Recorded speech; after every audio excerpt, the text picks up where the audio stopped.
Next up, Melanie Mays.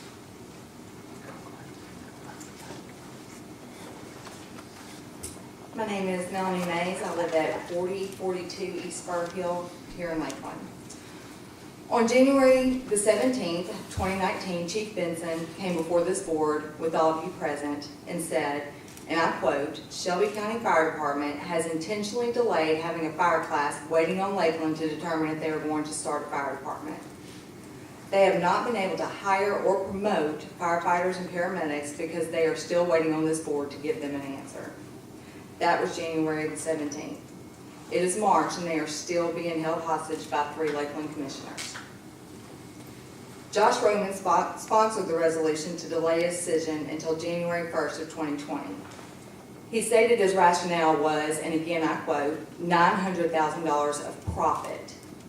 Everyone knows that there is no profit in public service. Well, real public service. It's like buying groceries, you get what you pay for. He also stated that he finds it exhausting to keep hearing about the citizens' vote.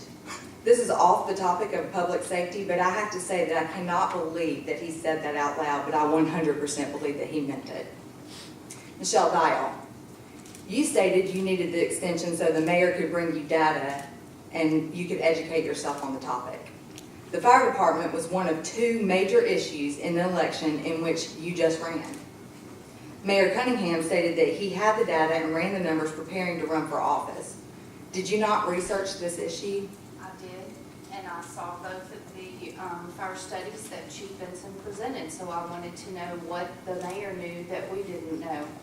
Okay, even still, there were 4 weeks between January the 17th when Chief Benson told you the impact of the delay of this decision and February the 14th when you again voted to delay it.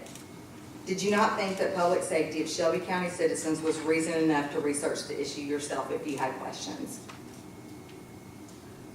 Wesley Wright, in reviewing the tape, I cannot ascertain why you voted for the delay. The 3 of you went to great lengths to research and present a PowerPoint in that same meeting about garbage, literally. What are the consequences of your votes to delay this decision and impede hiring and training of Shelby County firemen and paramedics? The National Fire Protection Association and the National Institute for Occupational Safety and Health stated that short staffing and inadequate training costs millions in on-the-job injury and has contributed to the deaths of firemen and paramedics in the line of duty. Furthermore, I've been a certified ER nurse working closely with firefighters and paramedics for 25 years. I can tell you thousands of stories about the impact of all first responders on patient outcomes. Some are miracles and some are tragedies. I will summarize all of the actual events like this. The first step in survival is the rapid, immediate response of trained, experienced first responders. They are the first link in the chain of survival and the difference in surviving versus continuing to live. What does that mean? It means that surviving with an anoxic brain injury in a vegetative state is not living.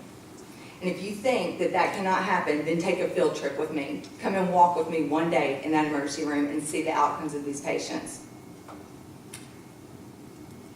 If you don't want to do that, ask anybody that you know that works in EMS or in healthcare about how critical it is that people have access to emergency care. Thank you. Thank you, Ms. Mays.